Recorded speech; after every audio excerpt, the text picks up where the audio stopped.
Hello everyone, this is John from the Gameacologists, and today I want to talk about the Super Mario RPG Remake, which was released November 17th, 2023, and it is a remake of the 1996 Super Nintendo original.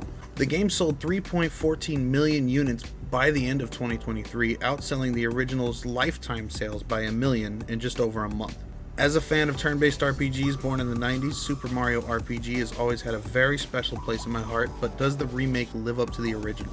Super Mario RPG was originally made in collaboration between Square and Nintendo. Square seemed to be on the lookout for ways to promote the turn-based RPG genre to Western audiences using methods like giving copies of Dragon Warrior away with subscriptions to Nintendo Power in 1990, and they even made Final Fantasy Mystic Quest in 1992, which was kind of a dumbed-down version of a turn-based RPG meant to ease Western audiences into this style of games. While I personally love both of those games, they really made a name for themselves on October 20th, 1994 with the release of Final Fantasy III on the Super Nintendo, which went on to sell 3.42 million copies, making it one of the highest selling Super Nintendo games across the console's entire lifespan. This success on Nintendo's platform created a collaborative alliance between Nintendo and Square, with Nintendo allowing Square to use their biggest IP, Mario, in a traditional turn-based RPG with some creative control over the use of their characters. This collaboration gave us Super Mario RPG Legend of the Seven Stars, released in America on May 13th, 1996. The game begins with Princess Peach getting kidnapped by Bowser. Again. As Mario performs the same song and dance of defeating Bowser and rescuing the princess, a massive sword with a face falls from the sky and crashes into Bowser's castle, sending Peach, Bowser, and Mario flying through the castle in different directions and shattering the Star Road, the source of wishes in the world. Mario learns that the Star Road is broken into 7 star pieces which scattered across the world and must be collected to repair it. Along the way, 2 new characters join Mario's party. Mallow, a character that looks like a cloud but thinks he's a tadpole, and Geno, a spirit from Star Road who possesses a doll in the hopes of fixing the damage that's been done. Princess Peach also joins the party as a helpful combatant, and even Bowser joins Mario in the hopes of getting his castle back. It's later revealed that the giant sword, named Exor, is a representative of the Smithy Gang, a group of weapon-like creatures led by a mysterious figure named Smithy, who wants to take over the world, because of course he does. Mario and his party are tasked with traveling the world and collecting the star pieces, which usually involves defeating members of the Smithy Gang who also seek the star pieces, and eventually confronting Smithy himself. The combat system in this game will be immediately familiar with anyone who's played turn-based RPGs, with allies and enemies taking turns.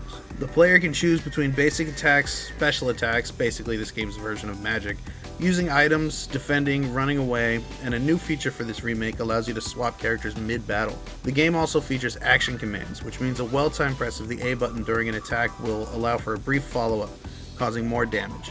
This also works while being attacked, meaning if you press A at the right time during an enemy's attack, you can actually block it, causing less, or if timed properly, no damage. New additions to the remake allow you to damage all enemies with a perfectly timed offensive action command, and a gauge that fills up with a perfectly executed offense or defensive action command. When this gauge is full, the party can perform a triple move, which can cause massive damage to one or all enemies. The game features a number of different triple moves depending on the combination of characters being used at the time of its execution. Outside of combat, the game also features Mario-esque platforming segments, hidden treasure chests, secret bosses, and a number of mini-games to be discovered across the game's massive world. Unlike a lot of other turn-based RPGs, this game has a level cap of 30. To compensate for this, the game doesn't give very much XP after battles, so it can take a little longer to try to grind up everyone to max level. By endgame, however, I never found it too difficult to get every character there, especially considering the game's XP share system that levels up characters even if they aren't used in that particular battle. While the original Super Nintendo release used pre-rendered 3D models compressed into 16-bit sprites, this remake maintains the original art design but utilizes fully 3D models to give the characters and environments a lot more detail with gorgeous results. The game's overworld gives the appearance of a 3D map with automatic paths the player uses to move Mario along different areas, similar to Mystic Quest. Each individual location uses an isometric view with detailed towns and structures you can explore, while also featuring many great settings like a forest, volcano, and a sunken ship to name a few. The majority of the game is really vibrant and colorful, really expressing the happy, upbeat tone the game maintains throughout most of its run. Even with the evil sword Exor constantly looming in the background, it's hard to shake the good vibes the developers express with the game's art style.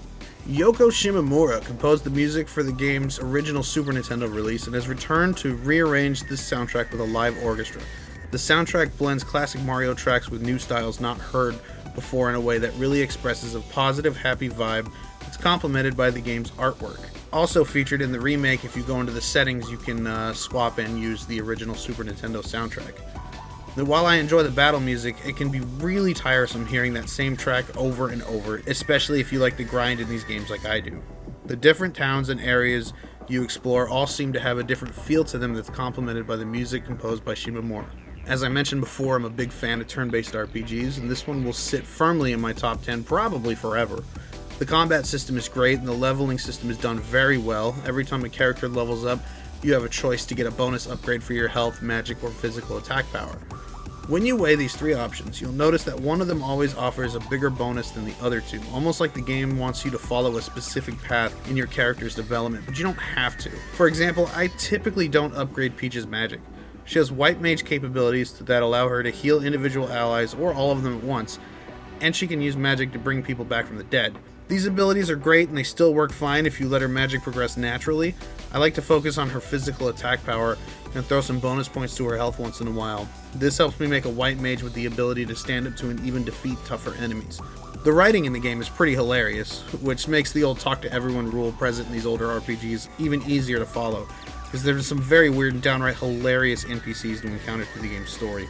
The game rewards you for engaging in all these encounters with humor and secret items.